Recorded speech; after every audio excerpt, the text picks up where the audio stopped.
Hey, how you doing? City Lights by the White Stripes. This is not so popular of a song, but boy, is it a pretty one. This is on an acoustic album that Jack released a few years ago. I either read an interview or heard an interview where they were putting together these acoustic songs and someone suggested City Lights, and Jack said, "What's City Lights?" And he said, "It's an acoustic song you and Meg did." They had to get it out and play it for him because he didn't even remember it. So that's Jack's repertoire of songs. If I wrote this song, I'd brag about it every day of my life, and he forgot about it. So anyway, it's not terribly difficult. A little bit of finger work and just a beautiful song. And if you can sing it, it's not terribly hard to sing over the top of. It's just whether or not you have a voice to sing it. So maybe you can sing a little bit better than me and make it sound nice. So it starts with, well, you'll just be playing an open A string almost during the whole song. So you'll be hitting that with your thumb. He does that on a few songs on that acoustic album where he's thumbing a bass line throughout. So you start with your index finger on the 9th fret of the B string. Oops. That's your first move. So you'll just kind of toggle on to the 10th fret of the B string, back down to the 9, and then you'll be hitting that A string in the middle, and then you'll go to the G string 9th fret, now the D string 7th fret, back to the G string 7th fret, and you'll hit it on the 7 and then go up to the 9 and back down to the 7.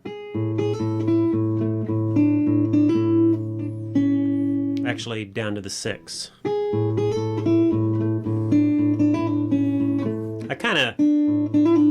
You kind of do keep your finger on that 7.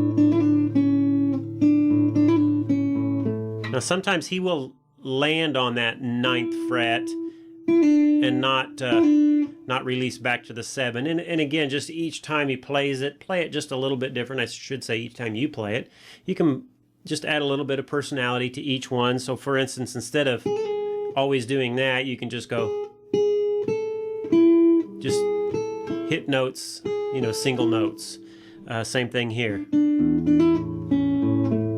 So then it goes down to the 6th fret on the G, and it ends on the 7th fret on the D.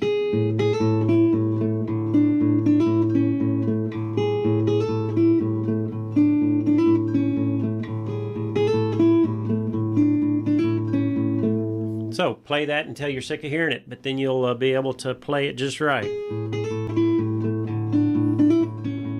By the way, it'll take me a long time to get sick of hearing that. And then there's a part that I guess I would call the bridge where he goes.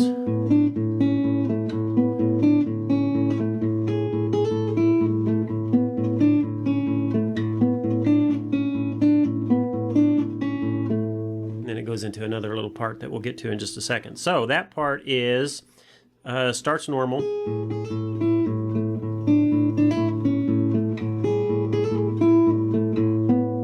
so instead of going to the G7, you're going to go D9, G7, G6, D7.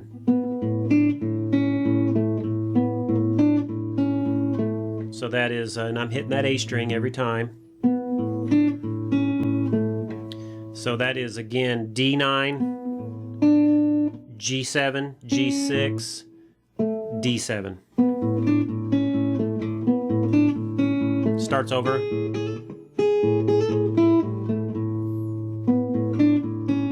Does that once, and then the second time, I honestly can't exactly decipher what he's playing because I think he has two guitars playing in this. I don't know if I mentioned that.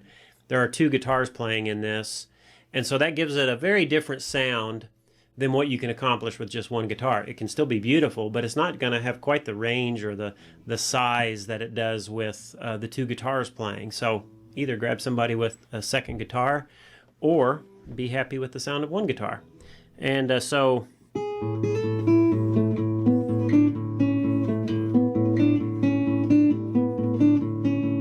So that's kind of where I've landed on that little part of it. Starts the same, and then it goes, instead of going down to the D7, so you'll go D9, G7, G6, back up to G7. And then you start over with the D9, G7, G6, D7.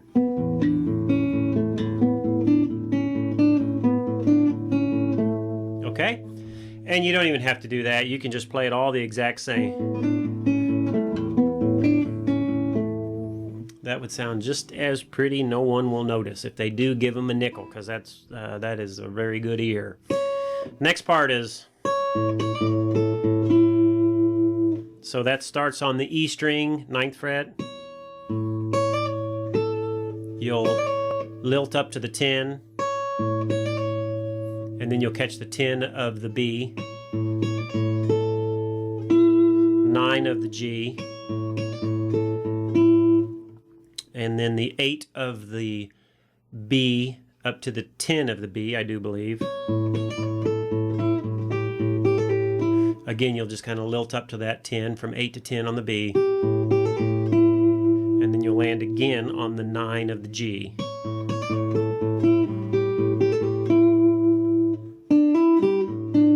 So that is G string 7 to 9, 8 on the B, 7 on the G. By the way, right before, let me show you one more little part I should have mentioned. After you land on the G9, you'll just kind of stay there. You'll pause for just a little bit, softly hitting those two notes, the A string and the G string on the 9th fret. And then you go,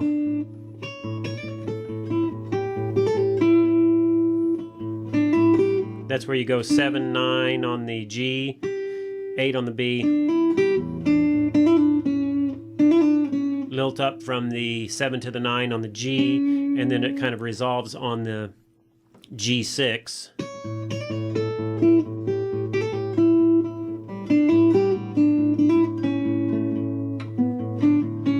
I think he goes back to that. Yeah, he does. He goes back to that before he runs through it. So that's the one we learned before. D9, G7, G6, D7.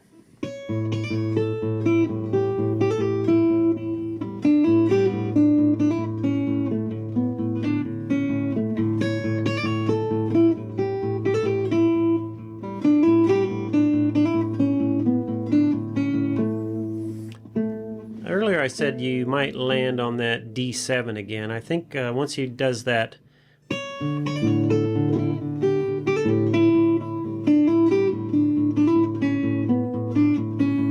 doesn't go to the D7, he goes right up to that D9 and does a little bridge move there. So that is it. I think after he goes back to that during the next set of lyrics, there is one part, and it's just a little bit, I couldn't land on it. It sounded like the two guitars were doing something slightly different, but sounded something like... Nope.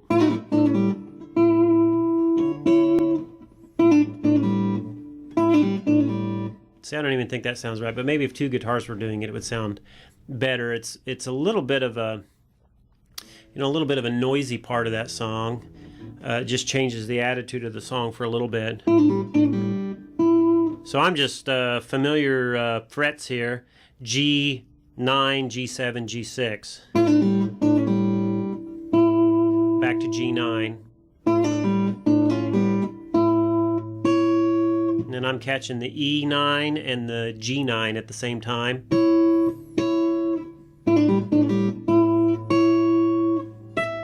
And I think he goes up to the E12 one time.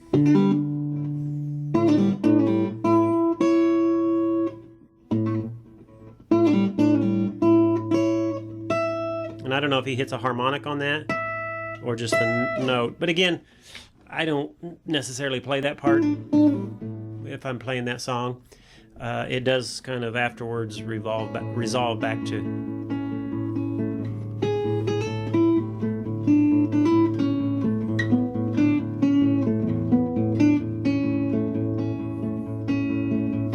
there is that one part where he ends the bridge, which he does twice. And he's just got an A chord there with his finger on the 6 of the G and 7 of the D, which is one of my favorite A chords, by the way. It's very pretty. Okay, I think that's it. City Lights. I maybe didn't do it justice. It's a beautiful song, but that'll get you started. You grab an acoustic guitar, and if you can learn the lyrics and sing that, oh, I bet you'll impress somebody. I hope so anyway. That's it. Over and out from my easy chair. Thank you very much.